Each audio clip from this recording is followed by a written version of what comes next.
का मोह। दिलीप और सुधांशु नाम के दो भाई थे। दिलीप की शादी कावेरी के साथ हुई और सुधांशु की शादी माया के साथ। शादी के बाद दोनों भाई अपनी अपनी पत्नी के साथ खुशी खुशी रहा करते थे। दोनों भाइयों के परिवार एक ही घर में रहता था। साथ में खाना, साथ में घूमना, कुल मिलाकर दोनों भाइयों का परिवार खुशहाल परिवार था।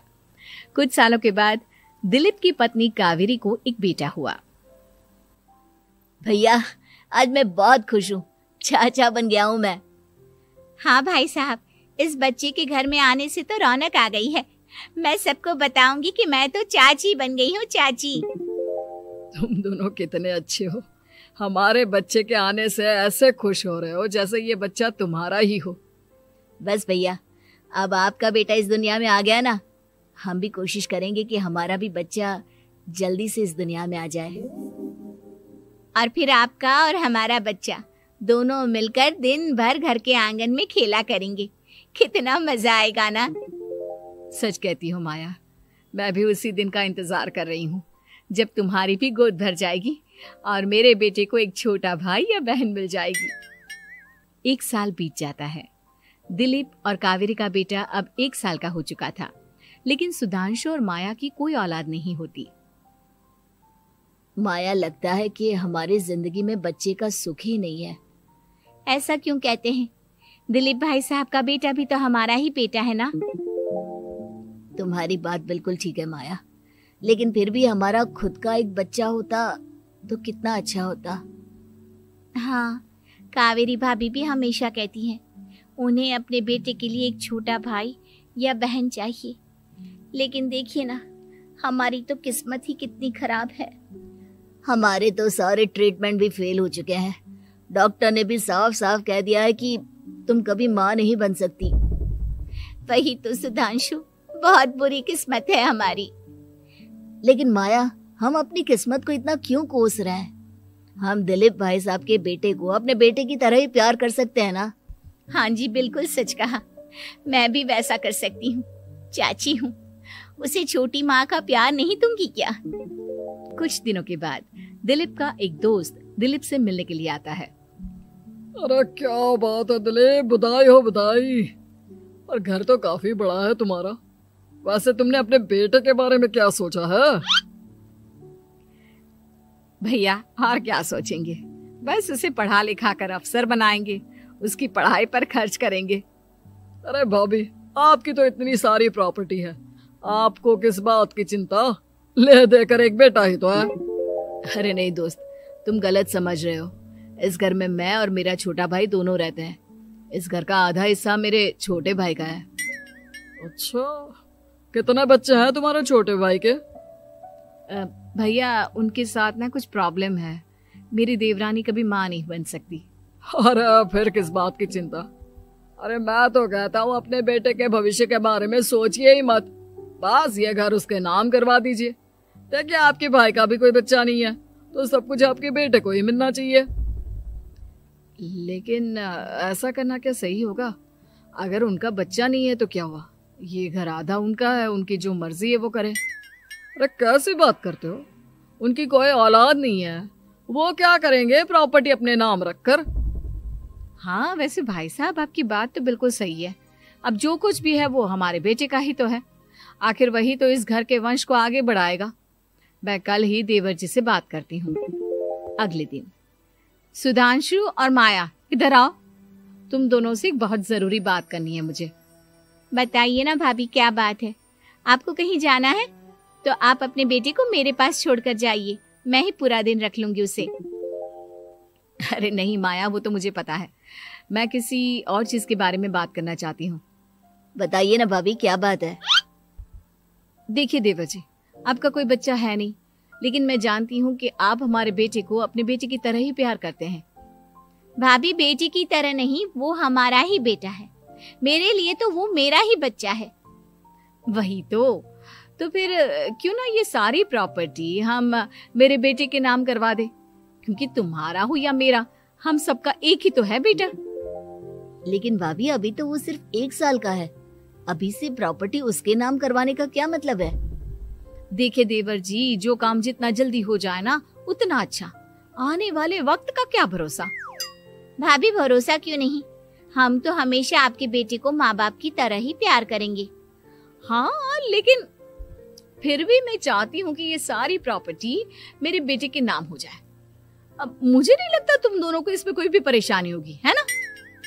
भाभी वैसे तो आप जो कह रही हैं वो बहुत जल्दबाजी है, लेकिन फिर भी अगर आपको ऐसा लगता है तो ठीक है, कल ही प्रॉपर्टी के पेपर बनवा लीजिए, मैं और माया उस पर साइन कर देंगे। इस तरह से अगले दिन प्रॉपर्टी के पेपर बनवाकर सारी प्रॉपर्टी दिलीप और कावेरी के बेटे के नाम पर करवा दी जाती है। कुछ दिनों के बाद सुधांशु, सुबह सुबह ये कौन लोग आ गए हैं तुम्हारे घर पर? भैया वो ऊपर वाला कमरा खाली पड़ा था ना, सोच रहा था किराएदार रख देता हूँ। लेकिन किराएदार रखने से पहले आपने हमसे पूछा भी नहीं।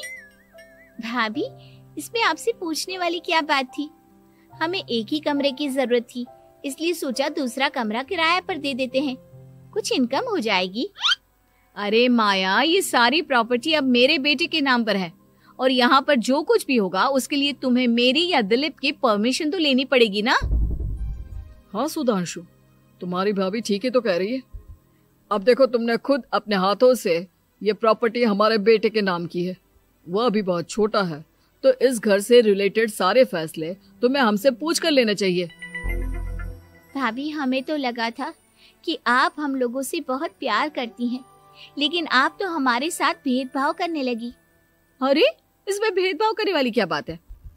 और मैंने कौन सा तुमसे कुछ गलत मांग लिया? अरे ले देकर मेरा बेटा इकलौता इस पूरे वंश का वारिस है, सब कुछ उसके नाम है। तुम्हें इस बात से जलन क्यों हो रही है? भाभी माया को जलन नहीं हो रही, वो तो बस ऐसे ही कह रही थी। सब जानती हूँ मैं, इसकी खुद की तो कोई औलाद पैदा नहीं हुई, बस इसीलिए जब देखो तब मेरे बेटे पर बुरी नजर डालती रहती है। देखो माया, कावेरी तुमसे बड़ी है, वो जैसा कहती है वैसा करो।